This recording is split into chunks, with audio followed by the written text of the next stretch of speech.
Hello guys, j'espère que vous allez bien, j'espère que votre semaine se passe bien, votre journée également.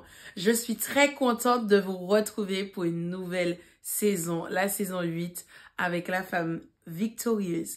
Pour ceux qui ne me connaissent pas, je m'appelle Darlia et je suis dominicaise. Donc non, ce n'est pas Saint-Domingue, je ne parle pas espagnol. L'île de la Dominique se trouve entre la Martinique et la Guadeloupe, c'est une île anglophone. Je suis très contente de vous retrouver pour cet épisode aujourd'hui. Cela me tenait vraiment à cœur. Je me disais, mais Seigneur, qu'est-ce que je peux dire aux personnes en fait qui nous regardent sur YouTube? Et je pense que c'est l'illustration idéale pour cette année. Donc aujourd'hui, le titre de cet épisode, c'est « Une nouvelle outre pour un nouveau vin ». Et vous allez peut-être me dire, mais pourquoi en fait, pourquoi une outre? Donc d'abord, on va rentrer dans ce verset qui va illustrer très bien en fait ce titre du message. Et aussi par la suite, je vous montrerai, vous allez voir l'image d'une outre tout juste après. Donc dans Matthieu 9 et verset 17 dit, « On ne met pas non plus du vin nouveau dans de vieilles outres. Autrement, les outres se rompent, le vin se répand et les outres sont perdues. Mais on met le vin nouveau dans des outres neuves, et le vin et les outres se conservent. » Ok, guys, vous allez peut-être dire, mais ok, Darlia, ok, j'entends, je vois ce verset, mais qu'est-ce que tu veux nous dire par là? Et vous allez voir l'outre qui va s'afficher. Alors, pourquoi je parle d'une nouvelle outre? Et moi, je trouvais, comme je vous le disais, je trouve vraiment c'est une illustration idéale pour vraiment décrire en fait cette année, pour décrire en fait qui on veut être, pour illustrer en fait ce qu'on est, comment dire ça, à en devenir. Et on a tellement été habitués en fait à notre vieux vin, nos désirs de l'année dernière, notre zone de confort, notre force d'hier. Et guys, juste en disant cela, je me retrouve directement parce que cette année, je me retrouve en fait, mais clairement hors de ma zone de confort, notamment à la louange parce que je suis chantre aussi dans mon église. Mais je me retrouve vraiment en dehors de ma zone de confort cette année. J'ai l'impression en fait que Dieu est en train de m'étirer. Et pour moi, c'était l'illustration vraiment idéale pour décrire en fait cette année. Clairement, je pense que j'ai encore beaucoup de lâcher prise à faire. J'ai encore beaucoup à voir, à collaborer avec Dieu. Mais nous allons voir tout cela ensemble dans cet épisode. En fait, guys, je me rends compte à quel point que pour évoluer, on doit être étiré. Pour évoluer, on ne peut plus évoluer forcément dans le même endroit qu'on était l'année dernière. Et souvent, nous, en tant qu'êtres humains, on n'aime pas être sortis clairement de notre zone de confort. On n'aime pas, en fait, qu'on fasse, en fait, des tâches, de nouvelles tâches. On n'aime pas aller s'aventurer là où on ne maîtrise pas. On n'aime pas, comment dire ça? On n'aime pas rentrer dans l'inconnu, tout simplement. Mais parfois, on est obligé parce qu'on est amené à grandir. On est amené à évoluer. On est amené, en fait, c'est comme quand on plante, on a une plante, en fait, qui est dans un pot. Et cette plante commence à prendre de l'espace. À un moment donné, il va falloir en fait retirer cette plante du pot et la mettre dans le jardin parce que là, ça va vouloir étendre en fait les branches, etc. Les racines vont commencer à prendre beaucoup de place et malheureusement dans un pot, à un moment donné, la plante va arriver à saturation. Et en fait, je me suis dit, l'outre est vraiment l'idéal. Et je pense que vous connaissez un petit peu par rapport à ce verset et cette histoire, on ne peut grandir si on reste dans le même environnement, si on continue d'avoir les mêmes comportements de l'année dernière, On continue de s'appuyer aussi sur notre propre force parce qu'on pense souvent parce que j'ai fait ça de telle manière, ça va fonctionner de telle manière cette année. Sauf que non, ça ne fonctionne pas comme ça. Et vraiment, il y a un exemple idéal en fait pour illustrer aussi comment dire ça? Un vieux vin dans une vieille outre et une nouvelle outre pour un nouveau vin. C'est dans Ésaïe qui dit: ne pensez plus aux événements passés et ne considérez plus ce qui est ancien. Voici, je vais faire une nouvelle chose. Ne le vois-tu pas? Et en fait, ça illustre très bien parce que on est tellement habitué à des choses qui nous font en fait rester au niveau du rivage, qui nous font sortir en fait de notre zone de confort. Mais pour que Dieu puisse faire une nouvelle chose, on doit changer de mindset. On doit changer d'environnement. Prenons l'exemple aussi, on peut être comme cette plante. On plante là, on est comme cette graine. La plante commence à pousser, etc. Ensuite, on commence à étendre en fait les racines, les branches. Et là, il va falloir en fait qu'on rentre dans une nouvelle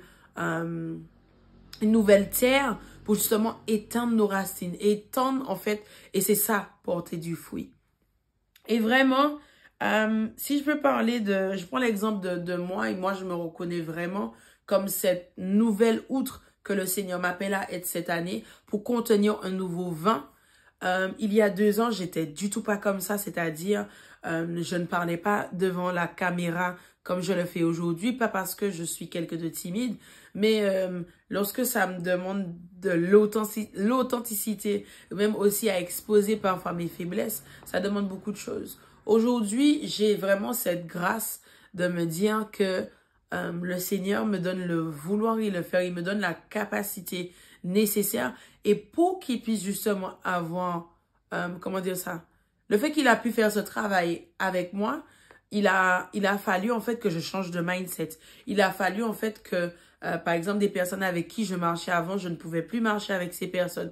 Là où, comment dire ça, je voulais guérir, mais je ne pouvais pas rester dans l'environnement où j'ai été détruite. En fait, c'est toutes ces choses où il va falloir à un moment donné, comment dire ça, déraciner pour que nous puissions être enracinés dans une bonne terre. Et vraiment, tellement aujourd'hui, guys, ça me fait tellement peur aujourd'hui parce que quand je vois la Darlia que je suis aujourd'hui, je me dis, mais waouh, est-ce que c'est réellement moi? Parce que je ne suis tellement pas habituée à voir ce genre de personne, cette femme que je suis devenue aujourd'hui. Quand je vois la manière que je discute, la manière que je pense, la manière que je prie, la manière de choisir les personnes en fait avec qui je marche aujourd'hui, je me dis mais waouh, je me dis mais Seigneur, c'est toi qui as fait ça? Et c'est juste incroyable. Et c'est vraiment une grâce lorsqu'on prend du recul et lorsqu'on se dit ok, j'ai assez bu de mon vieux vin. Il est temps en fait que je puisse boire un nouveau vin. Il est temps que je puisse exploiter ou je dirais expérimenter encore mieux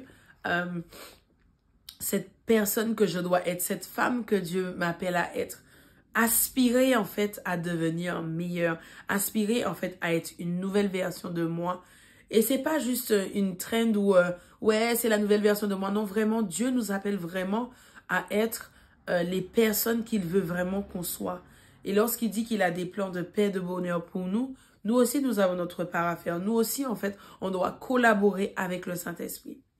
Et en fait, je me suis dit, mais si j'avais pas changé de mindset, si j'avais pas décidé de travailler sur moi, travailler sur travailler sur mes blessures, travailler sur les traumas de l'enfance, travailler sur toutes ces choses que Dieu me demandait, est-ce qu'aujourd'hui j'aurais pu être cette nouvelle outre, à pouvoir mettre dans cette nouvelle outre un nouveau vin?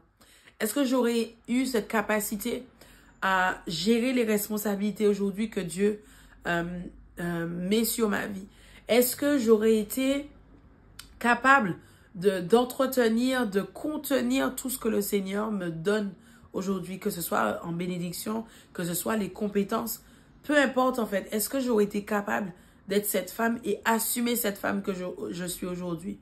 Je ne pense pas. Et vraiment,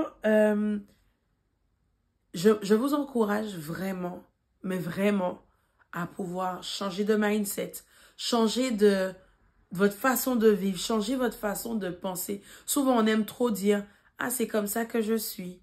Ah oui, mais voilà, je peux pas changer. Et je trouve aujourd'hui, on est trop hypocrite avec nous-mêmes.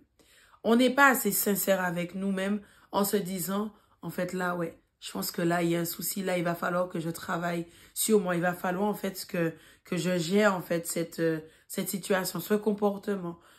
Est-ce que je reflète les fruits de l'esprit? Est-ce que je reflète, est-ce que lorsqu'on me voit, est-ce que on voit la patience? Est-ce qu'on voit la bonté? Est-ce que la manière que je traite les gens, est-ce que ça reflète tout simplement Christ, en fait? Et on est amené aujourd'hui à être l'image, en fait, de Christ, à être l'image, en fait, du Dieu qu'on sert. On peut pas dire qu'on sert Dieu et puis, en fait, on traite quelqu'un mal. En fait, c'est pas logique.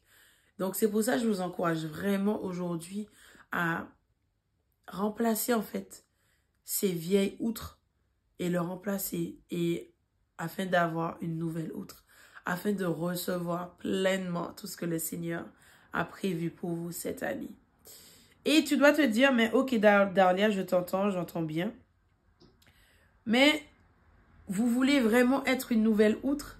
Ok, je vais vous dire comment. Premièrement, ça serait reconnaître ses fautes. Ses fautes. Reconnaître qu'on n'est pas parfait. Reconnaître que je ne suis rien sans toi, Seigneur. Et c'est ça aussi, lorsqu'on parle de nouvelle outre, c'est de dire, ok, l'ancien, il n'est pas bon, mais je dois le faire remplacer. Et la seule personne qui peut remplacer cette nouvelle outre, c'est Dieu. Mais avant tout cela, il faut venir devant lui avec un cœur sincère et lui dire, Seigneur, je te demande pardon pour tout ce qui a été fait, etc. Mais j'aimerais devenir cette nouvelle personne que tu m'appelles à être. J'aimerais changer de ma façon de penser. J'aimerais ramener à tes pieds, en fait, mes pensées, soumettre mes pensées à l'autorité de Christ. J'aimerais changer mon comportement. J'aimerais laisser ces addictions. En fait, toutes ces choses, il faut reconnaître. Si on ne reconnaît pas, pour moi, c'est une manque d'humilité. C'est un manque, pardon, d'humilité.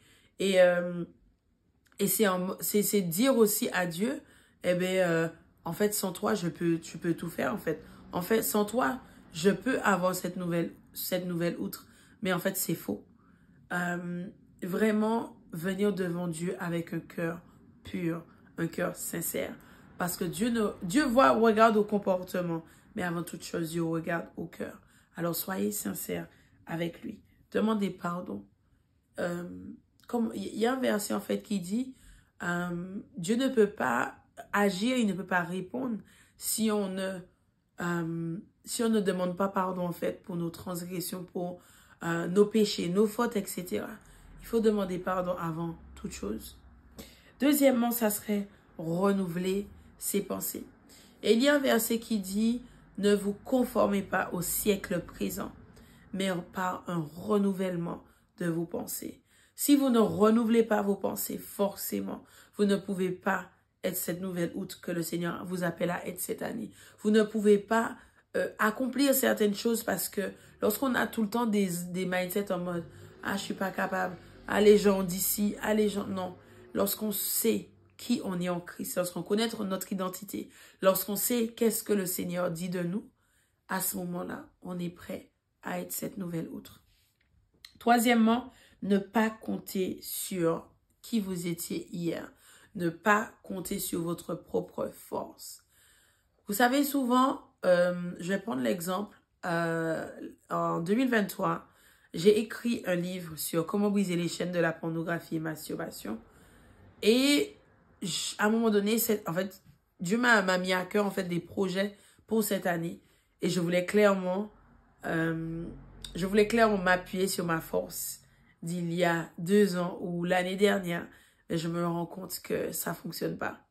Et je me rends compte que, je prends l'exemple de cette année, ça me demande de vouloir expérimenter le surnaturel de Dieu, de vouloir expérimenter la main de Dieu parce que la force que j'avais hier, Ce n'est pas la force que j'ai aujourd'hui pour accomplir les projets de Dieu. Ça va me demander, je prends l'exemple, ça va me demander beaucoup plus de foi. Ça va me demander beaucoup plus de sacrifices. Ça va me demander, en fait, vraiment d'avoir un temps à part avec le Seigneur. Ça va me demander comment dire ça, de bâtir davantage mon intimité avec Christ. Ça va demander toutes ces choses. Je ne peux en aucun cas m'appuyer sur qui j'étais hier, qui j'étais l'année dernière, qui j'étais au mois de janvier. Je ne peux pas m'appuyer sur cette personne que j'étais. Et lorsqu'on prend conscience que on ne peut pas s'appuyer sur qui on était et ce qu'on faisait, à ce moment, on est prêt pour laisser le Seigneur nous utiliser à sa façon. Quatrièmement, n'avancez surtout pas avec la force d'hier. Donc, j'ai un peu mélangé les points, mais tout ça pour dire en fait que la force que tu avais hier pour monter l'entreprise n'est pas la force que c'est pas la force en fait que tu as aujourd'hui pour écrire ce livre. C'est pas la force que tu as aujourd'hui pour faire cette mission que le Seigneur t'appelle à réaliser. Et il y a un verset dans Matthieu 6, verset 34 qui dit « Ne vous inquiétez donc pas du lendemain. Le lendemain se souciera de lui-même. À chaque jour suffit sa peine. » Exactement. Donc c'est ça. C'est ne pas s'inquiéter pour demain. On n'est pas encore à demain. On ne peut pas anticiper les choses. On ne peut pas anticiper les problèmes. Laisse demain là où il est. Occupe-toi d'aujourd'hui. Utilise ta main. Fais ce que ta main en fait peut faire en fait aujourd'hui. Ne te soucie pas de te dire « Ah oui, demain je dois faire ça, etc. et tout. » Non, demain tu verras, Dieu voulant, tu verras ce que tu peux faire. Mais en attendant, apprécie le moment présent. Utilise ce que tu as entre tes mains pour aujourd'hui. Et demain, Dieu va pouvoir et va t'aider pour cela. Et le dernier point, ça serait vraiment guérir de nos blessures. Vous savez, cela nous empêche en fait de rentrer pleinement dans la volonté de Dieu. Cela nous empêche vraiment à être réellement la personne que Dieu veut qu'on soit. Et on va prendre l'exemple de cette même outre, cette vieille outre que vous avez en fait. Et imaginez en fait que cette outre, il y a des trous dedans. Comment vous voulez contenir le vin? Comment vous voulez en fait contenir, c'est-à-dire chaque fois que vous mettez quelque chose dedans, vous voyez en fait que l'outre coule. Mais si on ne cherche pas la racine des choses, si on ne cherche pas le problème, si on ne cherche pas en fait toutes ces choses, comment peut-on contenir en fait le nouveau vin? Vous voyez ce que je veux dire? Donc je vous invite vraiment, et pour moi je pense que cette année est l'année où c'est crucial, c'est primordial, c'est important en fait de guérir de ses blessures. On ne peut pas faire tout toute seule. Il y a des choses qu'on peut travailler dessus, etc. Mais parfois le travail en profondeur demande à être accompagné par peut-être vos pasteurs, vos leaders, une thérapeute. Ça demande à être traité. Vous ne pouvez pas être la personne que Dieu vous appelle à être si vous ne guérissez pas en fait de vos blessures. Je prends l'exemple de l'année dernière, juste avant mes vacances. J'étais arrivée à une impasse parce que je me disais que je n'arrive plus à accomplir quoi que ce soit. Je n'arrive plus, je vois plus l'issue, je vois plus le bout du chemin.